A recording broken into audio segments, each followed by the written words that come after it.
Yoriichi was an absolute Giga Chad back in the Sengoku era. Being the only human to make the King of Pop shake in his boots is no ordinary feat. But despite all his power, his life was nothing short of tragic. After failing to finish off Muzan, he was cast out of the Demon Slayer Corps and spent the rest of his life in misery, forever blaming himself for letting him live. But what if he got a do-over? What if he received the classic Isekai special and was reincarnated, this time in the body of Tanjiro Kamado? Could he save countless lives? And most importantly, could he finally defeat Muzan? As Yoriichi opens his eyes, he's greeted by two unfamiliar yet gentle faces: his new dad, Tanjiro Kamado, and his new mom, Kie Kamado. Still disoriented, he struggles to understand what's happening. Everything feels both new and strangely familiar. Years slowly go by, and as he grows up within the Kamado household, faint memories begin to surface. The scent of the woods, the layout of the home, and the way the sunlight spills through the same windows he once knew long ago. Then, it hits him. You see, according to the Demon Slayer fanbook, the Kamado family home is actually the very same house Yoriichi once shared with his late wife, Uta. After her death, Yoriichi left the household to become a Demon Slayer. Years later, he returned and found the home now occupied by Sumiyoshi and Suyako Kamado, Tanjiro's ancestors. That day, the house was under attack by a demon, but Yoriichi saved them. After spending some time together, he entrusted the home to them and moved on. Now being reborn into that very household, Yoriichi begins to piece it all together. Everything suddenly makes sense. He's been reincarnated into the lineage of the very family he once saved. Fate has given him a second chance. From that moment on, he vows not to waste it, and promises to put an end to Muzan once and for all. His plan is simple: grow stronger, then seek out the Demon Slayer Corps when the time is right. But it doesn't take long for him to realize something is off. His new body feels weaker, slower, and less in sync with his breathing. Then it hits him. This body lacks the Demon Slayer mark. Without it, he can't access the transparent world, the selfless state, or the overwhelming strength and speed he once possessed. Yet, in place of those powers, he inherits Tanjiro's heightened sense of smell, a gift that becomes his greatest weapon. Through scent alone, he can perceive emotions, danger, and even openings in battle. Despite losing his abilities, Yoriichi refuses to give up. With decades of experience and battle memories guiding him, he pushes his new body to its absolute limit, mastering every fundamental of sun breathing with unmatched precision. By the age of 10, he's already far stronger and sharper than Tanjiro ever was at that age. Before we continue, do me a quick favor, guys. We're working really hard to reach 100,000 subscribers and get that silver play button by the end of the year. So hit that subscribe button if you enjoy our content. It would mean the world to me. As the years pass, Yoriichi lives peacefully with his family, cherishing every precious moment, until that one fateful day when everything changes. As he descends the mountain to sell charcoal, tragedy strikes. Muzan appears and massacres the Kamado family, just as in the original timeline. When Yoriichi returns home and sees the lifeless bodies of his loved ones, memories of losing Uta and his unborn child flood his mind once more. The pain feels all too familiar, and once again, he blames himself for not being there in time. But then he notices Nezuko still breathing faintly, so he carries her down the mountain in search of help. As Nezuko turns into a demon, she suddenly loses control and begins attacking Yoriichi. To make matters worse, Giyu appears and immediately draws his blade to kill her, but Yoriichi reacts in an instant, intercepting his attack. Though his strength is only a fraction of what it once was, his refined instincts and battle awareness allow him to dodge and counter Giyu's every move with ease. Giyu is stunned by Yoriichi's skill, but he's a Hashira for a reason. He quickly regains control of the fight and knocks Yoriichi unconscious before things escalate further. As Yoriichi collapses, Nezuko, despite being a demon, snaps out of her rage and instinctively rushes forward to protect her brother. Seeing their bond and sensing Yoriichi's immense potential, Giyu decides to spare Nezuko and sends the siblings to Urokodaki for protection and training, just like in the original story. Everything would play out the same, with Urokodaki teaching Yoriichi water breathing. However, thanks to Yoriichi's natural talent and decades of experience, he masters the technique within just a few months, something that took Tanjiro 2 years to achieve. But unlike Tanjiro, who fully adapted to water breathing, Yoriichi finds it somewhat incompatible with his natural fighting style. Even so, he continues using it until he can reawaken his sun breathing abilities. Because he masters water breathing so quickly, Yoriichi reaches the final selection much earlier than Tanjiro did in the original timeline. This means he never meets Sabito or Makomo, as he leaves Urokodaki way too soon. When the exam begins, Yoriichi clears every demon that comes his way like a vacuum cleaner. He then tracks the hand demon thanks to his heightened sense of smell and slays the demon effortlessly. Since Yoriichi passes the exam 2 years earlier than Tanjiro, he never actually sees Zenitsu, Kanao, and Genya until much later in the story.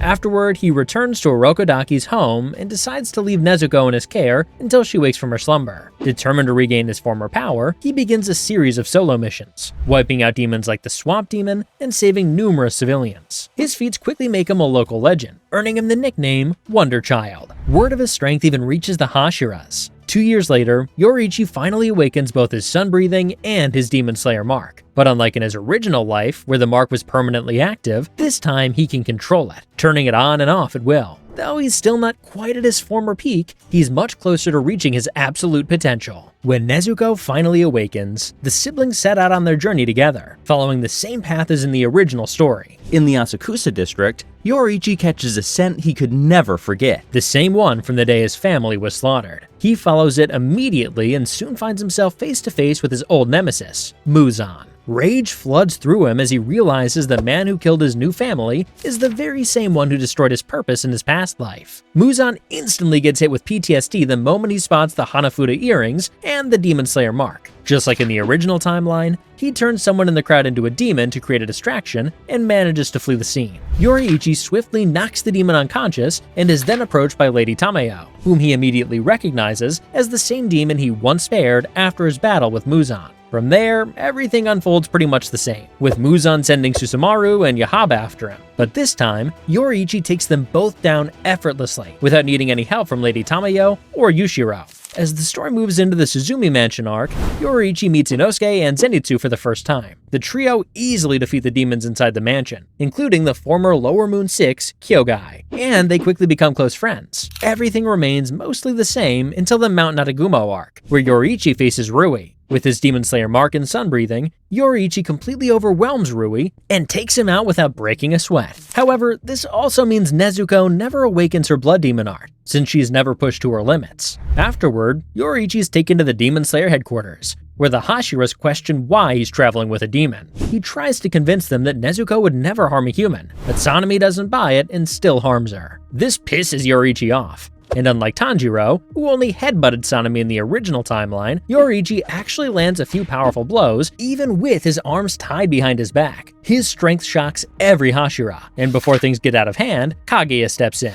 Using his foresight ability, Kaguya tells the Hashiras to trust the Kamado siblings, and that they're only here to help. Though skeptical, the Hashiras ultimately follow Kaguya's judgment, and with that, the story moves forward into the Mugen Train arc. Everything would play out just like in the original timeline, with everyone falling victim to Enmu's Blood Demon art. But eventually, they'd all break free and defeat the demon with ease. Just when they think it's over, Akaza shows up, and this is where everything takes a major turn from the original timeline. As Akaza clashes with Rengoku, Yoriichi activates his Demon Slayer mark and joins the fight. The battle's fierce, with Akaza now facing not one but two worthy opponents, leaving him no reason to hold back. He goes all out. The fight pushes Rengoku beyond his limits, and in this timeline, he awakens his own Demon Slayer mark. The reason he manages to awaken it is that Yoriichi has already awakened his mark, and as you guys know, when a marked Demon Slayer appears, the mark spreads to other Demon Slayers around him. With both of them now marked, Rengoku and Yoriichi unleash powerful attacks together, finally managing to behead Akaza. So Akaza's dead, right? Well, not quite. As we've seen in Demon Slayer, high-ranking Upper Moons don't simply die from decapitation. Realizing he's been outmatched, and with the sun beginning to rise, Akaza picks up his severed head and bolts into the woods before Yoriichi or Rengoku can react. And while Akaza still manages to escape even in this timeline, at least Rengoku survives and doesn't become a donut. News of Yoriichi and Rengoku nearly taking down an Upper Moon goes viral, earning them immense respect among the Hashiras. After recovering and spending some time training alongside Rengoku, Yoriichi is soon sent on his next mission, the Entertainment District, joined by Inosuke, Zenitsu, Nezuko, and Tengen. With Yoriichi now nearing his peak, the fight against Gyutaro and Daki plays out very differently. Just like in the original timeline, Yoriichi and Tengen take on Gyutaro, while Zenitsu and Inosuke handle Daki. But this time, things are far easier for the Demon Slayers. During the battle, Tengen also manages to awaken his own Demon Slayer mark, and together with Yoriichi, they decapitate Gyutaro without taking any serious damage. Meanwhile, Inosuke and Zenitsu also defeat Daki, though neither of them awakens their mark since they don't meet the requirements, having a heart rate of over 200 beats per minute and a body temperature above 39 degrees Celsius. Since Nezuko doesn't participate in the fight, she still wouldn't have the chance to unlock her Blood Demon art. Another big change here is that Tengen doesn't lose his arm or suffer any major injuries. Now, you'd think that since he keeps his arm, Tengen would stay in the core, but not exactly. As revealed in chapter 90 of the manga, Tengen had already promised his wives that he would retire and live a peaceful life with them once he defeated an Upper Moon. And honestly, who could blame the guy? So, just like in the original story, Tengen still decides to retire in this timeline. Before officially retiring, Tengen tells Kaguya about Yoriichi's incredible talent. Considering Yoriichi already fulfilled the requirement for becoming a Hashira by defeating multiple members of the 12 Kizuki, he ends up filling Tengen's spot. He's promoted to the rank of Sun Hashira, becoming one of the youngest, alongside Muichiro, to ever hold the title. The story continues pretty much the same until the Swordsmith Village arc. With Akaza barely escaping, and both Yutaro and Daki gone, Muzan gets way more cautious. This time, he sends not just Hantengu and Gyoko, but also Akaza, who's itching to get his revenge on Yoriichi. As the three Upper Moons begin their attack on the village, Yoriichi immediately catches their strong scent and goes after them, with the other demon slayers, including Mitsuri, Muichiro, and Genya, following him to fight the demons. The group then decides to split up. Yoriichi faces Akaza, Muichiro takes on Gyoko, and Mitsuri and Genya confront Hantengu. Muichiro's fight against Gyoko unfolds exactly as in the original story. After Gyoko reveals his final form, Muichiro awakens his mark and defeats him, but the intense strain from the mark causes him to lose consciousness shortly after. Meanwhile, Mitsuri and Genya's battle against Hantengu proves far more difficult. Hantengu splits into his clones using his Blood Demon art, overwhelming the two demon slayers. This forces Nezuko to intervene and use her Blood Demon art for the first time. She goes full berserk mode,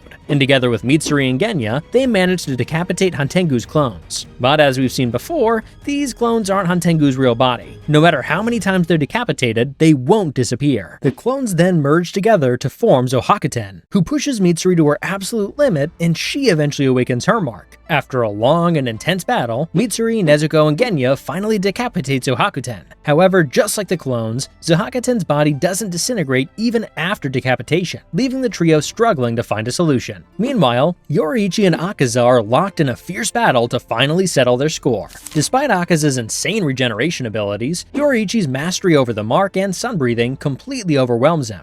After hours of non-stop combat, Yoriichi unleashes the same technique he once used on Muzan, slicing Akaza's body so fast and clean that he can't regenerate, finally killing him before he can even recall Kyuki. After defeating Akaza, Yoriichi rushes to help Genya, Nezuko, and Mitsuri in their fight against Zohakuten. Thanks to his heightened sense of smell, he quickly realizes that Zohakuten isn't Hantengu's main body. He then tracks down the real Hantengu and goes after him, leaving the others to deal with Zohakuten. It doesn't take long for him to locate the real body and finally slay Hantengu. As the battle ends and the sun begins to rise, Nezuko gets caught in the sunlight, but just like in the original story, she develops immunity to the sun and survives. Hantengu uses his final moments to report to Muzan that there's now a demon who can withstand sunlight. Muzan becomes ecstatic the moment he hears this, and decides it's finally time to launch a full-scale war against the Demon Slayer Corps. Everything after that plays out much like the original, leading into the Hashira training arc, but this time, Yoriichi personally trains the Hashira himself. He teaches them how to awaken their marks, just like he did back in the Sengoku era. This means that even Shinobu, who couldn't awaken hers in the original timeline, manages to unlock her mark in this one. And Yoriichi himself manages to permanently awaken his mark after going through brutal training, just like Tanjiro did after finishing his training during the Hashira training arc. The final battle begins the same way. Muzan visits the Ubuyashiki mansion to kill Kaguya, but walks right into his trap. The Hashiras then corner Muzan, but Nakame activates the Infinity Castle, dragging everyone inside and setting the stage for the final showdown. Since Akaza's already dead here, the Infinity Castle sends Yoriichi, Giyu, and Rengoku straight to Muzan himself. As soon as Yoriichi sees Muzan, he refuses to repeat the same mistake of letting the Demon King escape again. So without wasting a second, he combines all 12 forms of sun-breathing to unleash the 13th form in an attempt to kill him on the spot. But once again, Yoriichi's reminded that the body he has now doesn't have the same speed or power it once did. Even though he can now maintain his mark permanently, it's not the same as being born with it like in his past life. Yoriichi keeps trying the 13th form over and over, while Giyu and Rengoku create openings for him. But it's no use. The trio then decide it's best to hold off Muzan and buy as much time as possible until the other Demon Slayers arrive to back them up. Meanwhile, the other battles play out pretty much the same as in the original story. The only key difference is that Shinobu uses her Demon Slayer mark here, but unfortunately, it still doesn't give her enough power to survive against Doma. However, Kanao and Inosuke soon get their revenge and kill Doma thanks to Shinobu's poison weakening him. Zenitsu also gets his satisfying revenge on Kaigaku. And if you want a full breakdown of that epic battle, I've already made a video on it. You can check it out right after this one. Gyomei, Sanemi, Muichiro, and Genya manage to kill Kokushibo, but in the process, both Muichiro and Genya die as well. Obanai and Mitsuri create an opening for Yushiro to mess with Nakame's vision using his Blood Demon art, which forces Muzan to kill her through telekinesis. With Nakame gone, the Infinity Castle collapses, leaving the Demon King no choice but to face the Demon Slayers on the ground. All the remaining Demon Slayers join Yoruichi, Giyu, and Rengoku in an attempt to hold Muzan until sunrise. The final battle begins much like in the original timeline, with the Demon Slayers and Muzan exchanging powerful blows. However, one key difference here is that Rengoku is still alive, and he awakens his mark once again, giving the Slayers a massive boost in the fight. As the battle goes on, the Slayer's attacks combined with Tamayo's poison weaken Muzan to the point where his only goal becomes escaping. Desperate, he goes all out, unleashing every technique he has just to buy a few seconds to run away. His attacks hit Yoruichi and the other Slayers hard, leaving them badly injured. However, this is where things take a major turn from the original story. As Yoruichi lies on the ground, memories from both his past and present lives flood his mind. He recalls all the beautiful moments he shared with those dearest to him, and realizes that the one who destroyed it all was none other than Muzan. Yoruichi suddenly rises from the rubble and appears before the Demon King in an instant. He channels every last ounce of strength into one final attack, and this time, he successfully unleashes the 13th form on Muzan. The Demon King tries to do his old trick and split his body into countless tiny pieces to escape, just like he did in the Sengoku era. But this time, Yoruichi gives him no chance. In one flawless sequence, he destroys all 7 hearts and 5 brains, killing the Demon King once and for all. Yoruichi begins to smile, but this time, not while burdened by his failure to stop Muzan, but because he's finally relieved of that burden. And it's important to note that because the fight against Muzan ends much sooner in this timeline, all of the Hashira who made it out of the Infinity Castle alive managed to survive. The only one who dies shortly after the battle is Gyomai Himejima, due to the curse of the mark, as he's already 27. Unfortunately, even those who survive the fight, including Yoruichi, eventually pass away at the age of 25, also because of the same curse. But hey, at least Obanai and Mitsuri live long enough to finally have the love story they always deserved.